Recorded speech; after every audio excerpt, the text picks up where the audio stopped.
Hello friends. हमने जो chapter start किया है वो है the rise of nationalism in Europe, यानी कि नेशनलिज्म की फीलिंग्स कैसे बढ़ी यूरोप में। हमारी पिछली वीडियो में हमने ये समझा था कि नेशनलिज्म क्या है। नेशनलिज्म हमारे देश के प्रति जो हमारी फीलिंग्स हैं, देशभक्ति की, देश को बिलोंग करने की, वो है।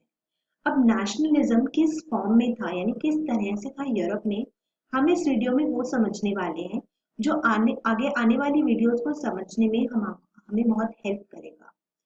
तो नेशनलिज्म इन यूरोप को समझने के लिए अब हम एक पेंटिंग को देखने जा रहे हैं जो कि आपकी बुक में भी है।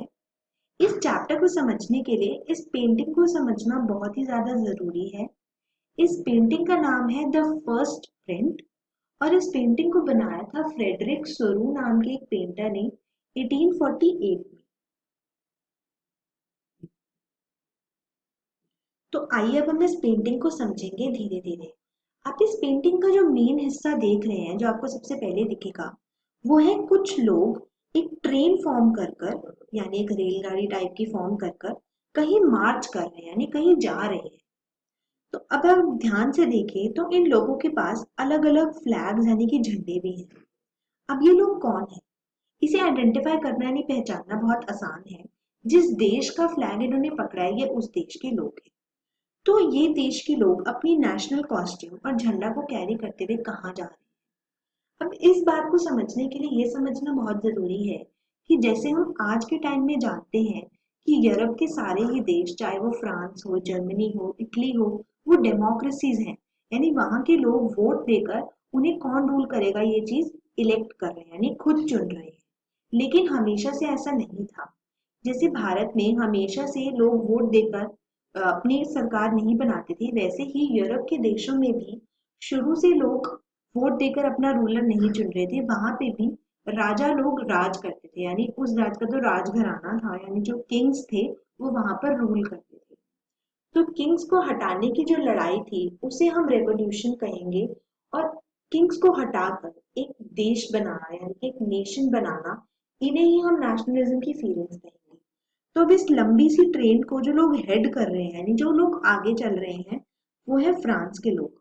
अब फ्रांस के लोगों को इस पूरी ट्रेन में आगे क्यों रखा गया, ये हम अपनी आगे आने वाली वीडियोस में समझेंगे।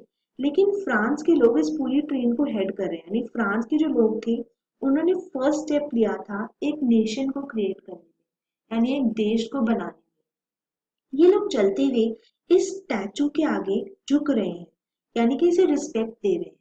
ऐसा ये लोग क्यों कर रहे हैं? क्योंकि ये जो स्टैचू है ये है द स्टैचू ऑफ लिबर्टी, यानी वो स्टैचू, यानी वो मूर्ति जो लिबर्टी को सिग्निफाई कर रही है, यानी लिबर्टी दिखा रही है। अब लिबर्टी क्या है? लिबर्टी वो राइट है एक इंसान का जिससे वो अपना रूलर चुन सकता है, यानी कि ये चुन सकता है कि उसके देश में सरकार कौन बनाएगा। इस टाइम पर, जिस टाइम पर ये पेंटिंग बनाई गई, इस टाइम पर लोगों को ये अधिकार यानी हक नहीं था कि लोग चुन सके कि उनका रूलर कौन चुनेगा। इसीलिए ये लोग इस स्टैचू को रिस्पेक्ट दे रहे हैं, इनकी बहुत रिस्पेक्ट करते हैं, क्योंकि ये चीजें अपनी लाइफ में चाहते हैं कि इन्हें ये अधिकार दिया जाए।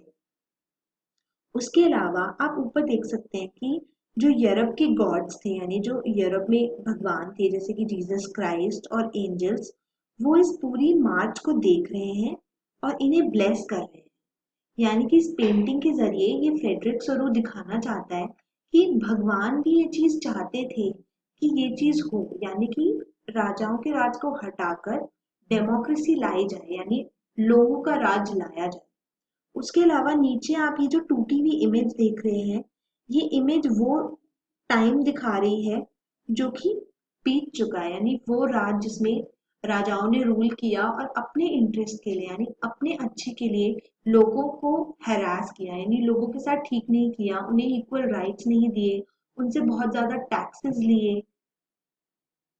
तो इस इमेज के तीन पार्ट्स जो कि है पास्ट, प्रेजेंट और स्पिरिचुअल पार्ट, यानी कि गॉडली पार्ट को अब आप समझ चुके हैं।